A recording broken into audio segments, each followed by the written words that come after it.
صوبان رضی اللہ تعالیٰ عنہ سے روایت ہے کہ رسول صلی اللہ علیہ وآلہ وسلم نے ارشاد فرمایا، میں اپنی امت میں سے یقینی طور پر ایسے لوگوں کو جانتا ہوں جو قیامت والے دن کہ ان کے ساتھ تہامہ پہاڑ کے برابر نیکیاں ہوں گی، تو اللہ عز و جل ان نیکیوں کو ہوا میں منشر ہو جانے والا غبار بنا کر غارت کر دے گا۔ تو صوبان رضی اللہ تعالیٰ عنہ نے عرض کیا، اے اللہ کے رسول، ہمیں ان لوگوں کی نشانیاں بتائیے، ہمارے لیے ان لوگوں کا حال بیان فرمائیے تاکہ ایسا نہ ہو کہ ہم انہیں جان نہ سکیں اور ان کے ساتھ ہو جائیں۔ رسول صلی اللہ علیہ وآلہ وسلم نے ارشاد فرمایا، وہ لوگ تم لوگوں کے دینی بھائی ہوں گے اور تم لوگ کی جلد ظاہری پہچان اسلام میں سے ہوں گے، اور رات کی عبادت میں سے اسی طرح حصہ لیں گے جس طرح تم لوگ لیتے ہو، یعنی تم لوگوں کی طرح قیام علیل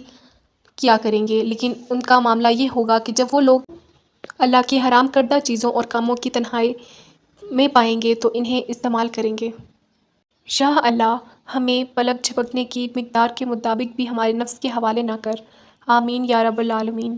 اللہ ہمیں نیک کام کرنے کی توفیق عطا فرمائے اور جتنے بھی برے کام ہیں ان سے بچنے کی توفیق عطا فرمائے، اور ہمارے چینل کو لائک کریں، سپورٹ کریں اور زیادہ سے زیادہ شیئر کریں تاکہ ہم مزید انفارمیٹیو ویڈیوز آپ تک پہنچا سکیں۔